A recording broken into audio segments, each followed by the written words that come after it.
Hey guys, so yeah, I'm filling in for Babe. I'm going to be reading a couple more chapters out of shit. What call your? Oh, by the time you read this, I'll be dead.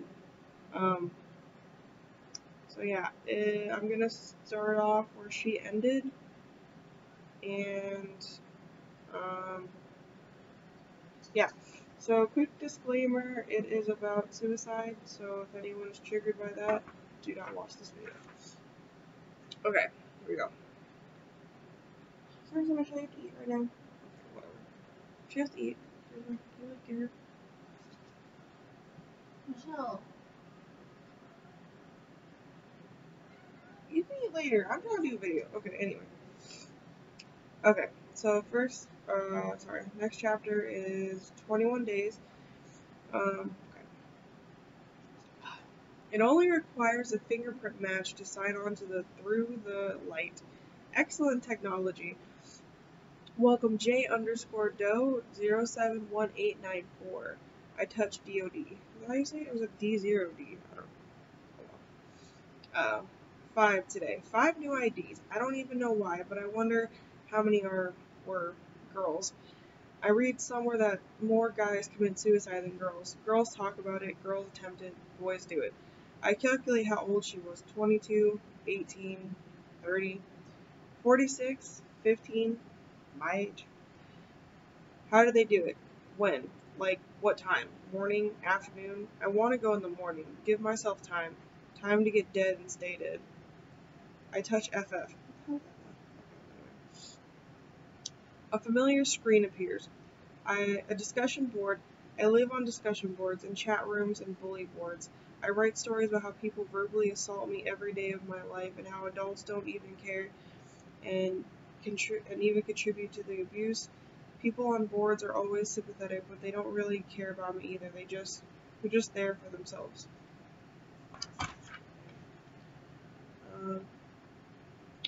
Welcome to the final form. Use this board to communicate with others who are completers.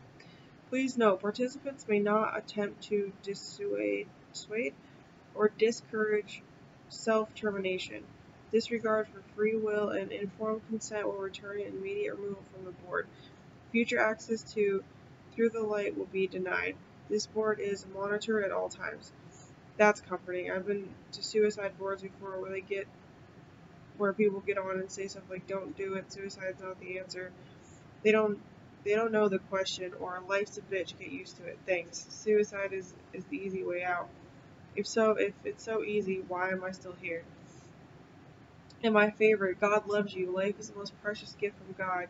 You will break God's heart if you throw his gift away. God has a heart? That's news to me. People on boards can be very, very shallow. The final form has a long list of topics, including random rants, bullied, divorce, disease, so tired, hate this life, bleak, requests, attempts. Already I like this board. I start with random rants. The future holds no hope or meaning to me. I know that by killing myself, other people will suffer. But why go through this interminable hell? What's the point of being here if you feel unloved and abandoned by those who you used to trust and count on? What's the point of living if you don't belong anywhere? So true. The next entry. I'm nothing. I'm no one. I'm gone.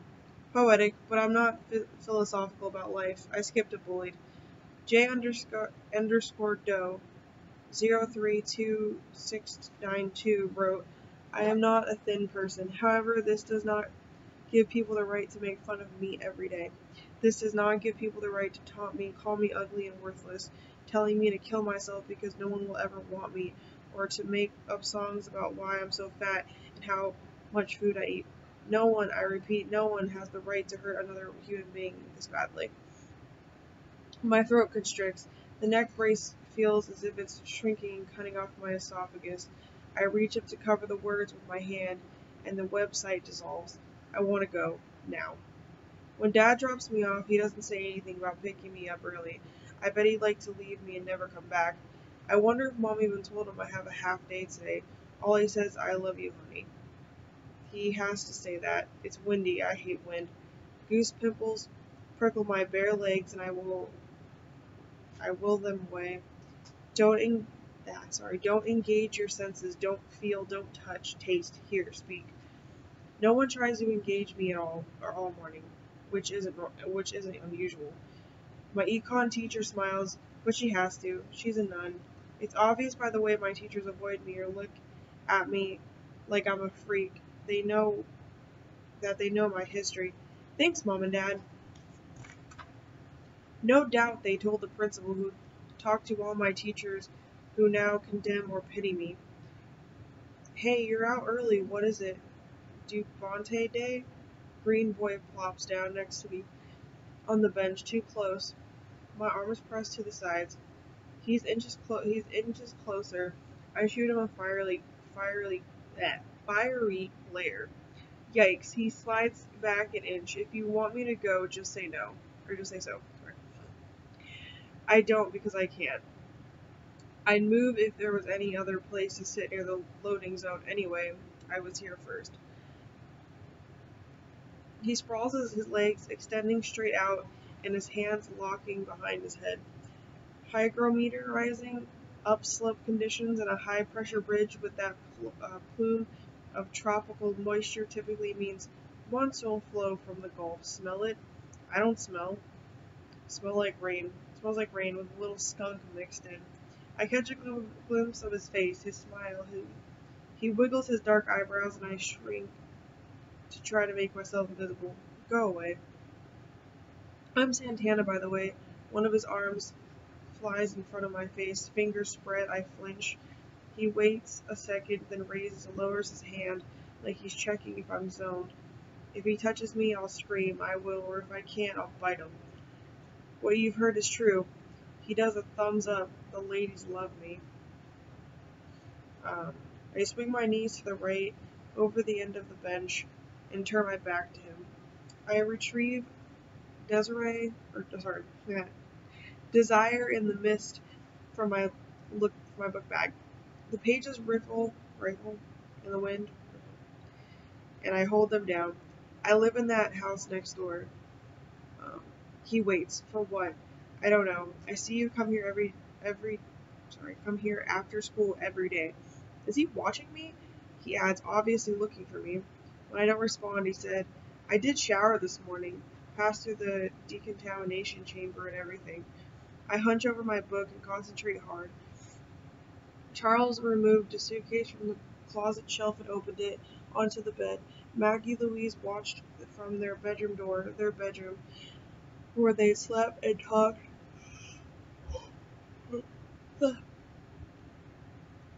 long into the night and made love to the sounds of the city.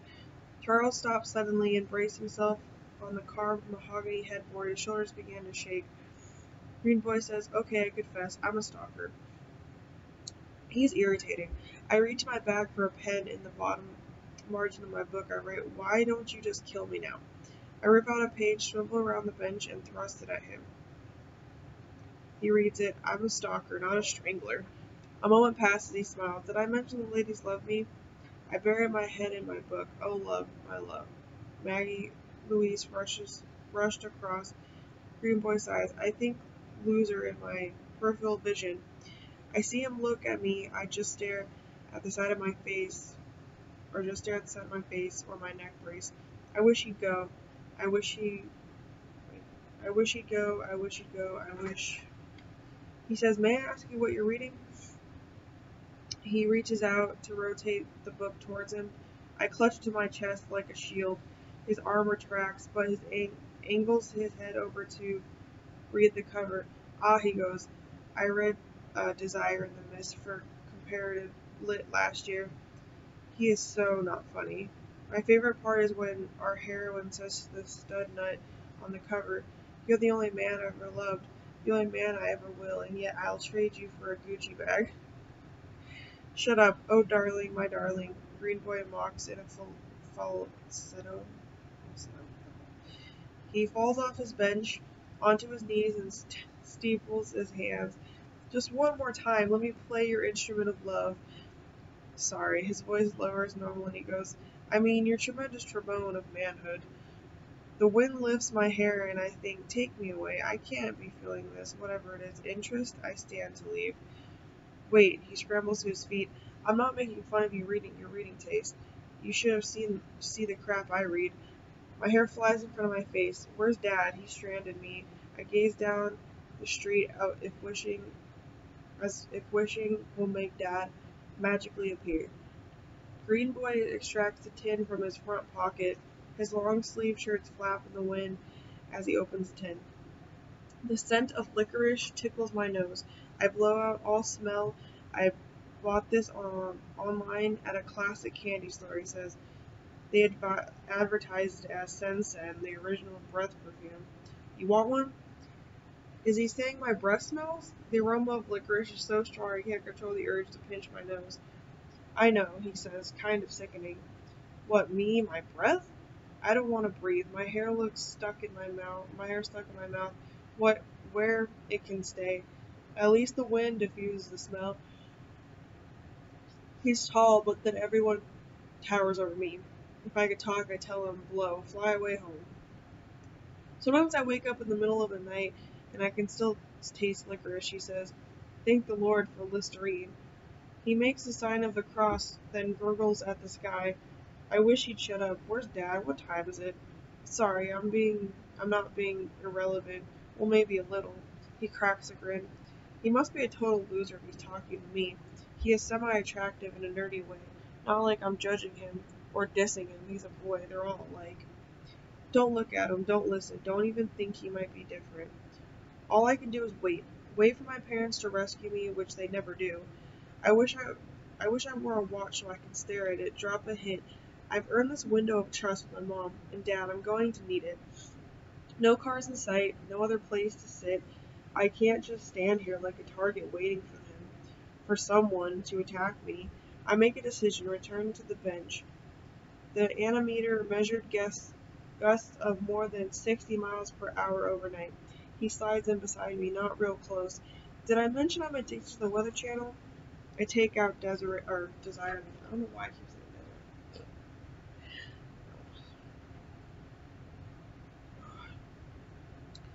There's a weather on the web too. Anywhere on Earth you can find out the weather. Fascinating. You have hair in your. He indicates his face and mouth. With the corner of the book, I scrape the hair out of my mouth. I love a Chinook, he said, except it's hard to talk over wind. He raised his voice a little, which is probably why I missed what you said. I feel his eyes boring into my ear. He sighs loudly. How did you break your neck or sprain it? Page 143. Maggie Louise heaved a girdle sigh, her ample breast expanding. What the fuck is she reading? The cast, or whatever that is, looks uncomfortable. Did someone drop you on your head? I squinched my ears shut before continuing to read. Ample breasts expanding in her Victoria's Secret. Wait, don't tell me. Olympic tryouts? You look athletic.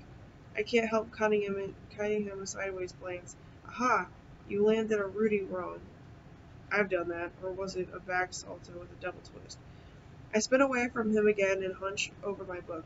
Low-cut, lacy red corset that Charles had given her for Valentine's Day. No one ever gave me anything for Valentine's Day. Well, Dad, but that doesn't count. I've never had a boyfriend, and I never will. The smell of licorice is overpowering, and I shut down my senses to read. Charles swiped his eyes with a knuckle. He said, What about a triple twist? Green Boy interrupts. A quad? Stop it. Stop. Forget Emilio, Maggie Louise sobbed. There's only us. Only now. Maggie Louise regretted the words as soon as they left her mouth. She could never give up Emilio. I turn the page. I wait for Green Boy to pipe up again, but he doesn't. Maybe he finally got the message. She pressed her head into Charles's chest and felt her heart beat with his. Amelia, oh my love, Amelia. How could she tell him it was over? Green Boy says, I could show you my Rudy. A drop of rain splats on the page at my exact moment Dad drives up. "It's a Rudy Tooty, Rudy," Green Boy calls out at my back. As I swing open the car door, I hear him mutter under his breath, "A Rudy Tooty, Rudy, God, tell me I didn't say that." Over the racket of grinding up a steak and slimy gravy for my dinner, Dad shouts, "I'm really sorry, I forgot. Did you ever drink meat?" He apologized all through the meal for spacing my schedule. There was a fender bender at the interstate, and the interstate was at a standstill. It took me 20 minutes to get to an off-ramp. "I'm so sorry, Dalen. Thank you for your patience." He said the words, but they didn't ring true. "I hope you didn't panic." He hates even more than Mom when I have a whack attack. One time I got it on an elevator. I think we were going to the shrink, and it was around lunchtime. People kept rushing in, punching the open door button and crushing me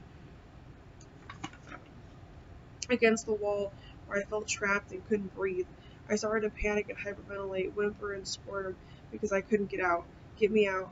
And Mom was there telling Dad to punch the button for the next floor. He made people move and they got angry. When he yanked my arm too hard to pull me through the crowd because my feet were planted, they were glued to the floor, the faces of everyone scowling at me and Dad shouting, "Move aside, let us through." His guilt trip for forgetting me at school gets me out of kitchen cleanup at least.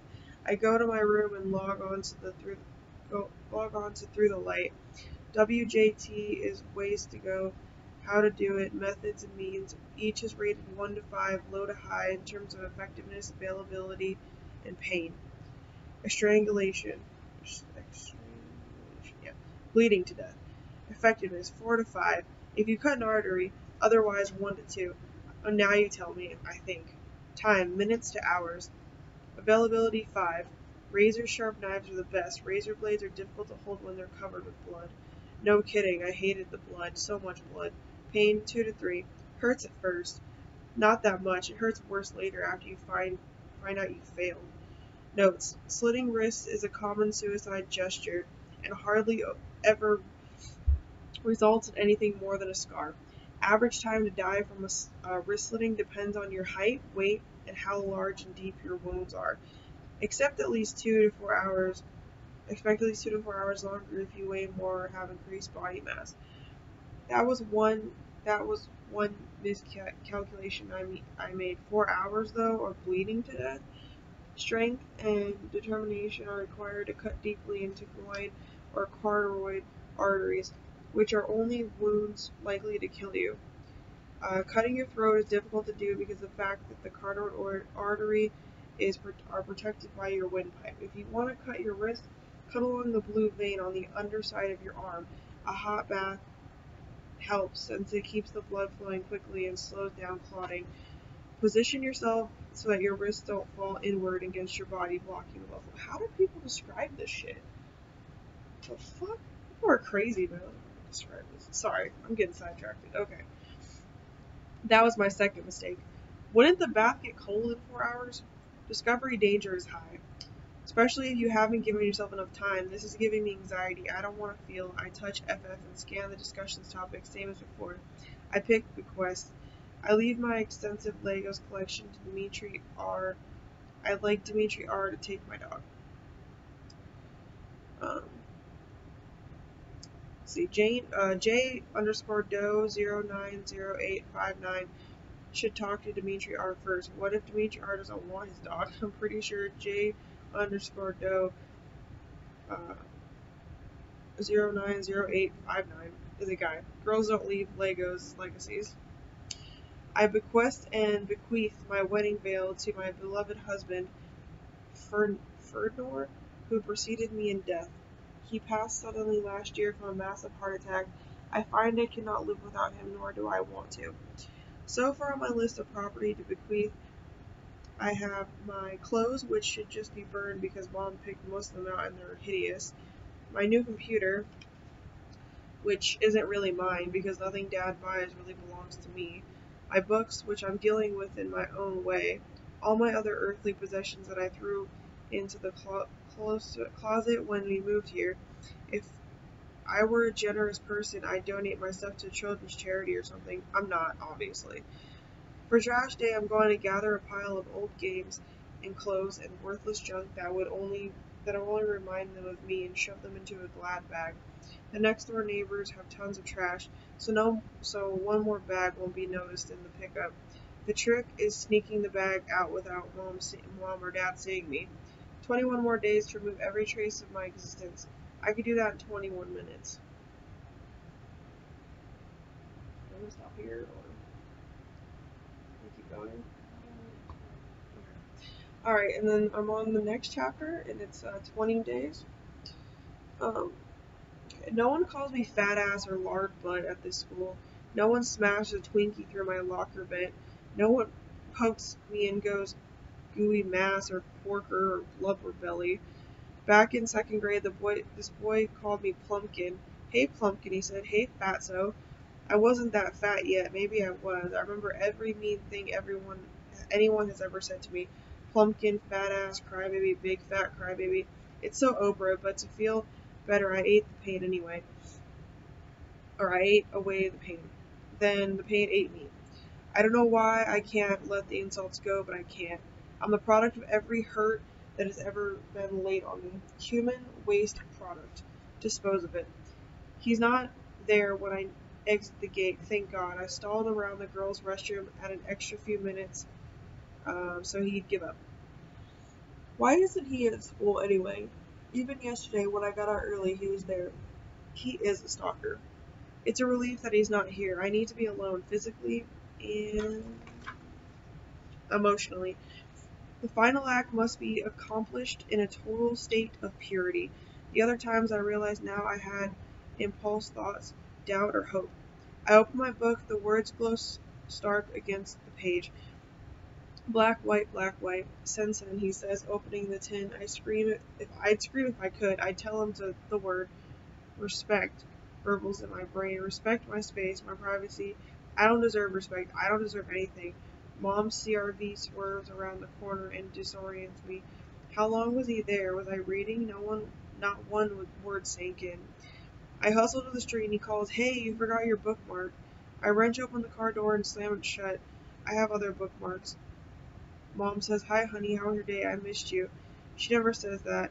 Why would she miss me? I almost look at her, then don't. There are 318 people logged on to Through the Light. Friday nights are lonely for so many people in the world. Not only have I never had a boyfriend, I've never had a date. So being home on Friday night is all I know. Mom and Dad used to have standing Friday night date before when they could leave me alone in the house at night. The final form is a beehive activity, buzz, hot topic tonight attempts. J_Doe 122589. How many times have you tried? This will be my third and last. J_Doe 050550. I OD'd on heroin twice. My roommate found me both times. He should have let me die, man. I'm so fucked up. I should tell them stories. J_Doe 081967. I've tried 12 times. Pills, booze, knives. This time it's for real. What a liar. Trying is failing. Failing to complete. Failing to plan and consider every angle of your method. There is always the possibility of failure. But 12 times? I bet most of us here have tried and failed. The completers aren't here, of course. We were cowards in their eyes if they could see us. J_Doe 102259 writes, I try electric myself. Okay, that's obviously a typo. And didn't work. My friend, yeah, that's okay. They wrote it like how it is. Okay. My friend told me if I drop hair dry in bathtub, I die. Wrong. Is she foreign or something? It's a global epidemic. J_Doe 012964 writes, I chose electrocution because I read it's fast and painless. I cut my electrical line and stood in bare feet in a puddle. I lost combustionist and my neighbor resuscitated me. All I got was third-degree burns on my leg. It's not painless. You never want to be resuscitated. You have to plan the time and place. You have to be alone. You never want to end up on life support or as a vegetable. You must destroy your body beyond the point where it will support life. The foreign girl adds, I tried total of 4 times, and every time I wake up in a hospital. The worst is waking up in the hospital. Your parents are there crying, the mother is yelling at the doctors and nurses. You come back wrecked. You ruin everyone's day.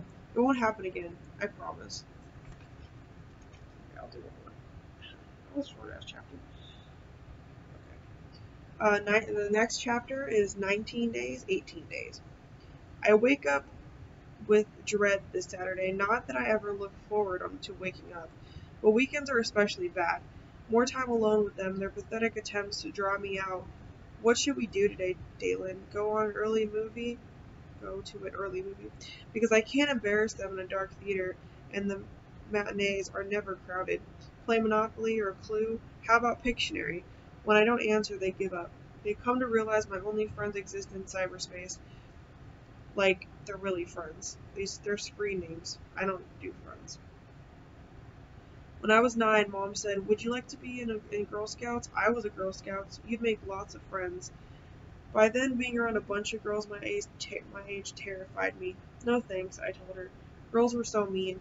She said, go to one meeting. I bet you'll enjoy it. No. She didn't get it. She made me go. At the meeting, she stayed a few minutes, then left me at a stranger's house. All these girls who already knew each other. A few were in my class at school, but one of them groaned. It clued in the others. The leader made the troop do a ceremonial welcome bridge, and I had to walk under everyone's steepled hands. More than one girl tried to trip me. The meeting was boring and stupid. One of the girls from my school came up to me afterward and said, you'll like this part, Dalen. It's where we eat. She gasped real loud so everyone would hear. I hope we have enough cupcakes. I went to the bathroom and locked myself in. The leader tried to talk me out, and even with my hands over my ears, I could hear the girls laughing at me. I sat on the floor against the door till Mom came to pick me up. In the car, she said, did you even try? Why do I have to be the one who tries? In her eyes, I'm a failure. She won't miss me. I'm required to keep my bedroom door open while I'm online, even though the first thing Dad did when we moved here was remove all the locks from the doors. I'm up before them, so I logged on. Heavy topic from the final form, sexual assault. I don't want to read those stories. Bullying attracts me again. I was teased from kindergarten on because I'm gay. The teasing turned to bullying. J_Doe 070790. I've been called fag my whole life. I'm not even gay. J_Doe 112985. People call me pizza face. I can't help it if I have acne. They say, yo zitwad. Girls back up when I come towards them. Someone passed around a picture they drew in bio class. It was the sea monster with tentacles. It had my name, and underneath they wrote Zit Squid. Everyone got a big kick out of that. I wonder how they'll feel when I'm dead. J_Doe 090291 writes, bully side is the only cure for living. Bully side, I know that word well. Suicide is escape from bullying. I touch the screen for add a message. A blank notepad appears with my ID filled in. My hands hover over the keys. 5, 10 seconds. I want to write my story, but if I do, no, I can't. I don't trust people anymore. I go to touch the screen off, but a new post catches my eye. J_Doe 061890. Can't people ever come with their own usually? Okay. I was always the new girl, so people picked on me. I must have done something to deserve it otherwise. Why? No, I'm just saying. Okay. Let's see. I've been at this school for 2.5 years, and every day these girls wait for me and hunt me down. They threaten to cut me and beat me until I bleed to death. I'm gonna save them the trouble. I key fast. In first grade, this boy said to me, you're fat. You're fatter than the fattest pig on the farm. It made me cry. I told my mom, and all she said was ignore it. Let it roll off your back. How many times are you supposed to let it roll off your back?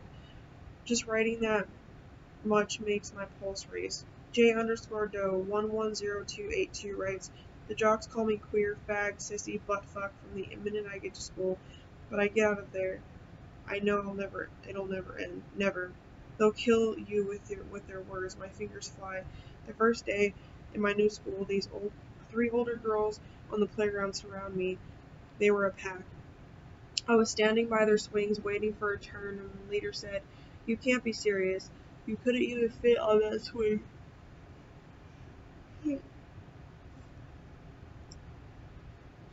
They all laughed. One of the girls said, "Even if you could squish in, we don't want you to break the new swing set." J_Doe 061890 replies, "People are so fucking mean. I hate everyone. Join the biggest club in the world." J_Doe 100285 writes, "People tease me because of my disability. When I reported it, nobody did anything. It just got worse. I went to report them, Ike, but I found out the people with orange vests were the meditators or mediators. All three girls were wearing orange vests." J_Doe 061890 fuck the entire human race. I agree with that person. Every recess, it was like they'd be a pack with every person at school. Don't let the fat girl play on any of the playground equipment. Don't play with her because she's fat and ugly. Fat is stupid. I cry every night. I don't want to go to school. I told Mom and Dad I begged them to let me stay home. Mom said, "You have to go to school. It's the law." "Can't I be homeschooled?" "We both have to work," Mom said. They cared more about work than me. I even told them how people called me names. Dad said I got called names all the time because I didn't play sports. Wuss and Willie, stuff like that. So what? Brains will get you farther than brawn. He patted my shoulder. Don't let them get to you. But they are. I wanted to scream. Dalen, what are you doing? Mom walks into my room. My fingers spring up off the keyboard. I raise my hand to cover the screen and it goes dark. Are you okay? I don't understand because I can't talk. Anyway, rhetorical question. She says, "You look tired. Did you have a rough night?" I don't sleep well. I have nightmares. I can't sleep either. She pulled her robe around her and hugged herself. It was a hard week. I lost the account in Houston. She doesn't sound sad, but I know she is. Losing work? Horror. She pads over and squeezes me around the shoulders. I wince from the ache of her touch. I hate my skin for feeling.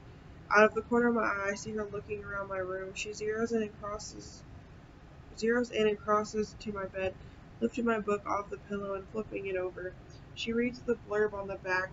A smile tugs her lips before she sets the book down. They were difficult clients anyway. Nothing I ever did was right. When your business is going under, you don't blame the accountant. She heads for the door, I think. No, you blame yourself. You know what today is, she said. Mom smells good. She has this face cream that reminds me of peach pie. Don't breathe it in. The weekend at last. Don't forget we're seeing Dr. Novotny at 1. She pauses and is in the threshold. You really do look tired, sweetheart. You should go to bed early. Get more sleep. I intend to, Mom. Internal rest. Dr. Novotny is our 4th or 5th family therapist. I lose count. He says, "Hello, Dalen." He wants to talk to me alone. I know, but I refuse. "Hello, Chip, Kim. Please take a seat." I want all of us in unison to pick up our chairs and leave. When Dr. Novotny runs out after us, Mom and Dad will say, "You told us to take them." One, that would be amusing. 2, we are not amused. How is everyone? He frames interest. He has sweat stains under his pits. He looks like he doesn't get paid enough to spend a wasted time with suicidal girls and their incompetent parents. No worries, Doctor, no. This is your final monthly torture session with the Rice family singers. Who wants to start? He asked. My hand shoots the air and I wave it around going, I do. 3, that wouldn't happen in this or any other life. Dad says Dalen seems to be doing well. If only I could laugh, I'd give you that one, Dad. So what's the new medication? Is it working? Dr. Novotny peers intently at Dad like Dad would know. I'm supposed to let them in on how I'm feeling. If this antidepressant makes me sad or suicidal, what is beyond suicidal? Dr. No turns to me. How would you rate your happiness? Quoting Dalen. Oh, off the scale. He probes my eyes, which is futile. Futile. I have nothing against Dr. No personally, but he can't help me. No one could change the past. I want to know what the hell she looks like actually. Mom goes, Dalen seems much happier. She doesn't cry as much. Parents are so stupid. Because tears are useless. Mom adds she adjusted nicely to her new school, at least that's my impression. Am I wrong? She arches her eyebrows at me. I don't look at her. I can't. I'm staring at Novotny's hair plugs. He pushes a legal pad across the desk at me. There's a pen on top. I don't take them. What would I write? All is beautiful? She has a friend, Dad says. I do? She does? Mom and Dr. No say together. A boy, Dad explains. I saw him talking to her Wednesday. That boy? Mom's voice takes a sharp edge. I told you not to talk to strangers, especially boys. He looks dangerous to me. Mom says to Dr. Novotny to Dad, like a punk. To me, she says, he's not your friend of yours, is he? He's not a friend of yours, is he? Does anyone see the humor in this? Boys are not girls' friends. I never known one boy who wanted to be friends with a girl. Mom's right about them being dangerous. She takes my limp hand and looks like she's going to break down. Why do I relate so much to this book, seriously? Where am I at? We're only 5 minutes into the session, and she's already losing it. She usually doesn't what the hell is that word? Integrate until we leave. I hate to touch his filthy tablet, his nasty. Disintegrate? Oh, that's what it is. Okay. I hate to touch his filthy tablet, his nasty pen. Mom holds my hand to her lap. He's so, I don't know what you call it, goth, gangster. She says to Dad, I don't want Dalen associating people like that. He's so far from goth or gangster, it's not even funny. He looks alright to me, Dad says. Dalen's going to have to talk to strangers sometime. I mean, everyone's a stranger at first. For God's sakes. I take back my hand and grab the tablet in the bottom right-hand corner. In my tiniest print ever, I write, no. I pass the tablet to Mom. She squints. Dad leans over to see it. Dr. No is intrigued. I've totally made their day. No, he's not your friend? Mom asks. I know it's going to hurt, but I give Mom a definite shake of my head. The gesture rips my throat. Oh, Dalen, her eyes full with tears. I have to go now.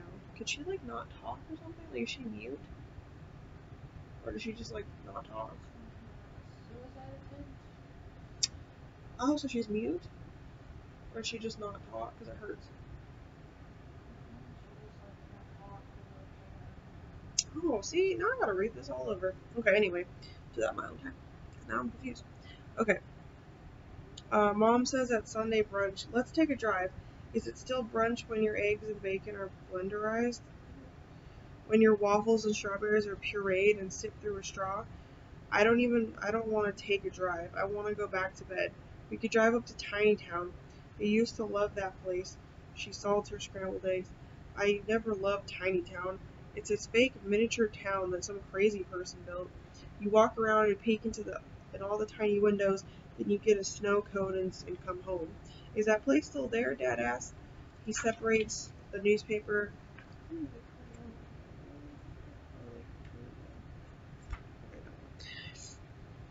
Handing me the comics. I don't read the funny pages anymore. Can I go to my room? Mom reaches over and pats my wrist. It'll be fun, just the two of us. I see her and Dad exchange a glance. Something's up. I stand and leave the table. Mom calls, take your jean jacket. It might get cool in the mountains. I close the bathroom door behind me. She'll hover between the kitchen and the bathroom, timing me. How to handle this.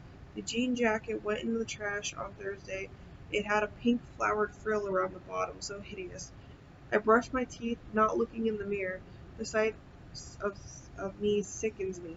I flush the toilet and open the door to Mom so Mom doesn't die of asphyxiation from holding her breath. As we head into the hills, I dressed in layers. Mom tells me about this time in high school when she tried out for pom-pom girls. What is pom-pom girls? It sounds obscene. My friend Bonnie was the one who really wanted to make the team, and you had to try out in pairs. I'm not athletic, as you know, but we worked hard on our routine. My mom's not athletic, like the Pope's not Muslim. She said, I know I was terrible deep down, but Bonnie convinced me that we'd make it. Deep down, I knew she didn't mean we. She meant her. She had to make it. Did you know deep down, Mom, maybe you should mention it to Dr. No? Why? I feel like this chick's like super sarcastic though. Like that's what I feel. So I'm like, anyway. A wide bed trailer stalls on the highway and Mom has to slam on the brakes.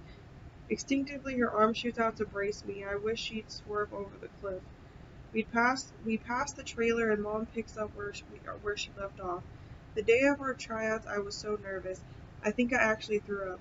Bonnie and I watched all the girls ahead of us. Since we were last, they were good, but not as good as us, Bonnie said. She whispered in my ear. They're nowhere near as good as us, as us, Kimmy. Deep down, I knew the truth, but she had made me believe. Deep down, did you ever want to die? Her passion was contagious, Mom says. This is really similar to my audition, where I just soon forget. The exit to Tiny Town is 1 more mile. 1 more mile to Snow Cone City. We got out of there in our matching outfits that Bonnie's mother made and the pom-poms we made. I don't even remember doing the routine. I didn't fall flat on my face. She smiles. Is there a point to this? We had to wait for the results. It was nerve-wracking. I thought for sure I was going to barf all over Bonnie. She gives a little laugh, sort of hollow. Suddenly I knew why I was doing this. For me, I wanted it. I wasn't the most popular girl in school, as you can imagine. Why would I imagine that? I know nothing about my mom in school. Why she wasn't popular? Was she bullied? She wasn't fat like me. She never talked about how it was for her growing up. She never mentioned Bonnie or any of her childhood friends. She signals to the exit and slows for the turnoff. I lacked self-confidence. I don't know why. I was smart and people liked me. Being a pom-pom girl just seemed so out of reach for me, but I took a risk. I tried out. This was more than she's ever shared, even in the family therapy. I realized suddenly my mom and I are kind of alike. We have secret lives. The road to Tiny Town narrows and descends. When the results were posted, I was stunned. She said, it grows dark as we veer into the forest. I wait. She doesn't continue. Come on, Mom, at least finish what you started. Ours was the only team, she says finally, where one person got in and the other didn't. I wish I could twist my head to look at Mom in my peripheral vision. I see her eyes on the road. She's smiling. Oh my God, my mother was a pom-pom. Her smile dissolves. Bonnie made it. I expel a short breath. See, life sucks. You have no power over anything. We arrive at Tiny Town and Mom parks in the lot. She switches off the ignition and sits a moment. I don't know why I told you that story, she shakes her head. The things you remember. Your failures and your faults. They stick with you. They glob into ugly, cancerous growths inside of you that make you want to die. The trip is a total waste because Tiny Town is closed until summer. The snow cone stand is boarded up. Why do you think Mom knew this the whole time? Why do I think Mom knew this the whole time?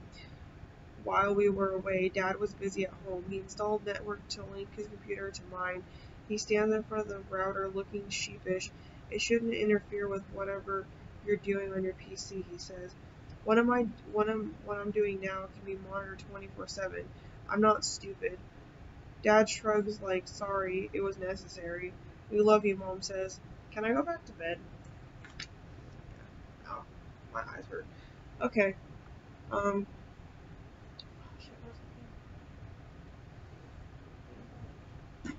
Shit, okay, guys. Well, I'm gonna stop there. My eyes are literally killing me. Okay, but yeah, so I hope you guys enjoyed, and Babe will probably be reading the next few chapters. Not sure how that's gonna go. But yeah, so I hope you guys enjoyed, and if you like this, then like and subscribe, and we will see you later. Bye.